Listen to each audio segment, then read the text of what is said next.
अस्सलाम वालेकुम लिब्राज, मैं हारिस अज़मी प्रोफेशनल एस्ट्रोलॉजर आपकी खिदमत में हाज़िर हूँ इस हफ्ते का रिसर्च वर्क लेकर। लिब्राज, सब सितारों की पोजीशन इस वक्त आपके 12th हाउस की है। जो शॉर्ट टर्म स्टार्स हैं उनमें मार्स है, उसमें वीनस है, उसमें सन है, उसमें मरकरी है। परेशान होने की ज़रूरत नहीं, अपने आप को संभालने की ज़रूरत है। ऐसा तो कभी नहीं हुआ कि सारी ज़िंदगी आपको अरूज मिला हो, सारा साल आपको अरूज मिला हो। अगर 24 से 30 दिन ज़वाल के आ गए तो पता चले कि सारे साल का अरूज ख़राब हो गया, सारे साल की अचीवमेंट्स ख़राब हो गई, ऐसा तो नहीं होगा। अलबत्ता ये ज़रूर है कि ये जो 23-24 दिन थे जिसका आगाज़ 18 सितंबर से हो चुका है, 18 अगस्त से हो चुका है, उन 23-24 दिनों में से ये वाला हफ़्ता भी एक हफ़्ता है जिसमें आपको अभी थोड़ा संभल कर चलने की ज़रूरत है। 12th हाउस में ज़्यादातर स्टार्स स्लो परफॉर्मर हो जाते हैं, बहुत अच्छा फ्रूट नहीं देते या बहुत अच्छी फ्यूलिंग नहीं देते। उनमें मार्स है, मार्स के आपके ये एक कंजक्शन ऑफ स्टार्स बनी हुई है। इसे उर्दू में अगर कहें तो मजमुआ वल कवाकिब, मजमुआ कहते हैं बहुत सारी चीज़ों का जमा हो जाना, कवाकिब कहते हैं सितारों के जमा हो जाने को। सो मार्स 12वें घर में इस वक्त आपके, सो आपको ट्रैवल करने के गैर ज़रूरी इकदाम नहीं करने चाहिए। अगर किसी चीज़ का यकीनी तौर पर फ़ैसला कर लिया है कि मैंने जाना है, किसी से मिलना है, कोई इक़दाम करना है, तो कर दीजिए यकीनी तौर पर, जिसमें श्योर है, जिसमें आप अपनी लक फैक्टर को आजमाएंगे कि मैं जाकर देखता हूँ। उन चीज़ों से, उन ट्रैवलिंग से, उस तरह के सफ़रों से अभी अवॉइड किया जाए।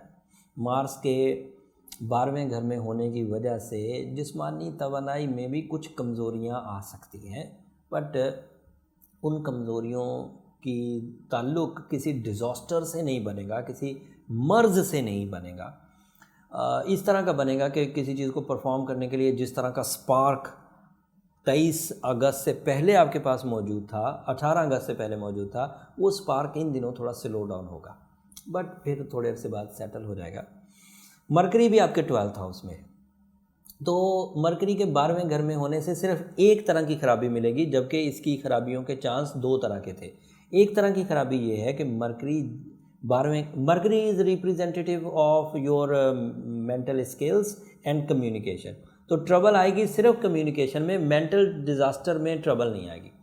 मेंटल सेक्टर पर परफॉर्मेंसेस में ट्रबल नहीं आएगी, क्योंकि वो शॉर्ट टर्म नेगेटिविटीज़ कबूल नहीं करता। ऐसा नहीं है कि सिर्फ 15 दिन के लिए अगर मरकरी का फ्यूल ना मिले तो बस आप बेवकूफ़ों वाली हरकतें शुरू कर दें, ऐसा नहीं होता।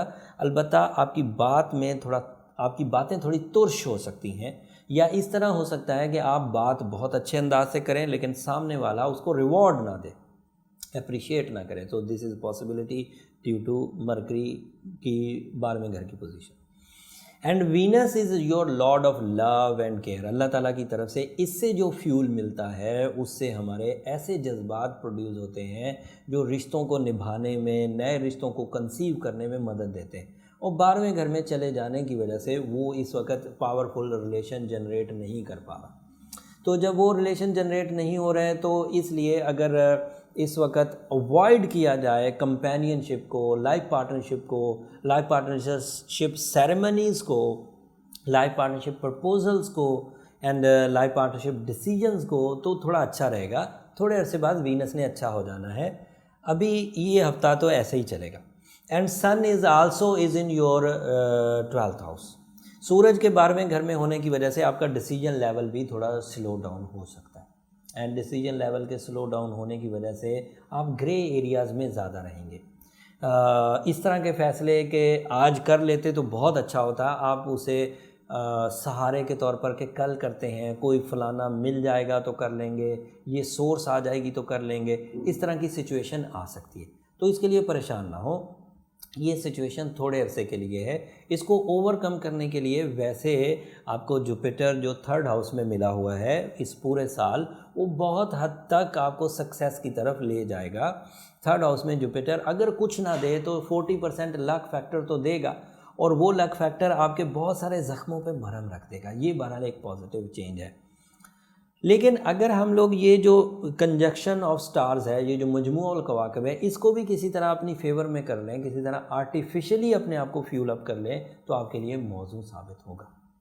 आर्टिफिशियल फ्यूलिंग के लिए बीइंग अ लिब्रा, अगर yellow sapphire, golden topaz, pearl, ruby, even diamond तक अगर आप अफोर्ड कर सकें और वो पहन लें, तो उससे हमें इतनी फ्रेंडली रेडिएशन आर्टिफिशियली मिल जाएगी कि अगर ये स्टार्स हमें अगले 24 दिन तक फ़ायदा नहीं भी देते, तब भी हमारे पास आर्टिफिशियल फ्यूल मौजूद होगा जो हमारे लाइफस्टाइल में, हमारे सक्सेस में, हमारे बोलने में, हमारे पब्लिक इमेज में, हमारे रिलेशन में कोई कमी नहीं आने देगा। अन्य चीज़ें ठीक चलती रहेंगी। मरकरी के डाउन होने की वजह से स्टूडेंट्स के रिवॉर्ड्स में कुछ कमी होगी, लेकिन स्टूडेंट्स के परफॉर्मेंसेस में कोई कमी नहीं होगी। ये एक बात रह गई थी, वो मैं बयान कर दी।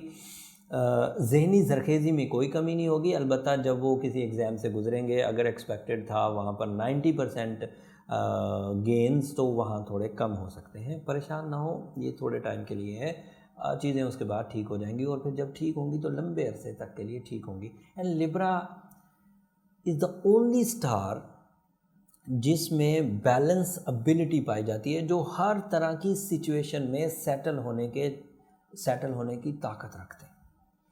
सो लिब्रा में ह्यूमर लेवल, लिब्रा में इमोशंस, जज्बात का लेवल इस वक्त ताकतवर रहेगा due to their own nature. वो अपनी नेचर पर चलते रहेंगे, लेकिन वो फ्यूल जो उन्हें टाइम टू टाइम मिलता है, वक्त के साथ साथ मिलता है, वो रुका रहेगा। लेकिन जैसे ही ये प्लैनेट्स 12वें घर से निकलेंगे लिब्रास, तो यकीन कर लीजिए आपके पहले घर में आएंगे, आपकी नेचर को भी फ़ायदा देंगे, आपकी सलाहियतों को भी डेवलप कर देंगे, आपके लॉसेस को भी रिकवर कर देंगे। लॉसेस को कैसे रिकवर करेंगे? मैंने अपने 16 ईयर कैरियर में देखा है कि ह्यूमन नेचर में या ह्यूमन लक में डस्टबिन नहीं होता। जो चीज़ आपकी किस्मत में है वो मिलेगी ज़रूर। अगर किसी वजह से रुक गई है, deficiency of stars, deficiency of resources, deficiency of planning, deficiency of performances, practical work की डेफिशिएंसी की वजह से रुक गई है, तो इसका मतलब है वो रुकी है, डिले हुई है, डिलीट नहीं हुई। जैसे ही दोबारा अच्छा टाइम शुरू होगा, वो डेफिशिएंसीज ख़त्म होंगी, चीज़ें दोबारा आपकी झोली में आना शुरू हो जाएंगी। और इस सिचुएशन को ओवरकम करने के लिए, इस प्लैनेटरी नेगेटिविटीज़ को थोड़ा बैलेंस करने के लिए आपको मैं एक अच्छी रेमेडी भी एंड पर दूंगा। अब जल्दी जल्दी छोटी छोटी चीज़ें 2-3 बयान कर दूं एंड देन फिर रेमेडी की तरफ आते हैं। मरकरी की वजह से ज़्यादा परेशान होने की ज़रूरत नहीं, सिर्फ आपको अपने तमाम प्लान्स को क्रॉस चेक कर लेना चाहिए। वीनस की वजह से रिलेशंस को ज़्यादा टाइम देना चाहिए और थोड़ा सा डाउन टू अर्थ रहना चाहिए। सन की वजह से थोड़ा सा एक्स्ट्रा करेज जनरेट करके आपको डिसीजंस लेने चाहिए। एंड मार्स की वजह से अभी जो ट्रैवलिंग है उसको रोकना चाहिए, और कोई परेशानी की बात नहीं। फिर भी अगर इन सिचुएशंस में कोई ऐसी चीज़ है जो बहुत ज़रूरी है और इन्हीं दिनों करने की है, तो फिर आप येलो सफ़ायर या रूबी में से कोई एक स्टोन पहनकर कर सकते हैं। सूरह शम्स 7 दफ़ा पढ़िए। अगर ज़ुबानी याद है तो फ़र्ज़ नमाज में अलहम्द के साथ जो हमने एक सूरत मिलाकर एक रकत पूरी करनी होती है, तो फिर उस रकत में सूरह शम्स पढ़िए। उसके एक दफ़ा पढ़ने से ही मामला हल हो जाएगा, बजाय इसके कि 7 दफ़ा नफली तौर पर पढ़ी जाए। बट अगर ज़ुबानी याद नहीं तो फिर 7 दफ़ा जो पढ़नी है वो किसी भी दिन के टाइम पर पढ़ी जाती है, फजर से लेकर मगरिब के दरमियान कभी भी। उम्मीद करता हूँ इस इन्फॉर्मेशन से, इन रेमेडीज़ से आप मामलात को अच्छे अंदाज से टैकल करने में कामयाब हो जाएंगे। अगर उसके बावजूद सिचुएशन कवर ना हो तो फिर अपने इनफरादी जायचे की तरफ जाइए। उसके लिए नंबर नीचे चलते रहते हैं, उस पर आप रब्ता करेंगे तो आपको वहाँ पर पूरा तरीका समझा दिया जाएगा कि आप उस फैसिलिटी को कैसे यूज़ कर सकते हैं। अगले हफ्ते तक के लिए आप इजाज़त दीजिए। जाते जाते चैनल को ज़रूर सब्सक्राइब कर लीजिए और मुझे भी अपनी दुआओं में याद रखिएगा। अल्लाह ने के बाद।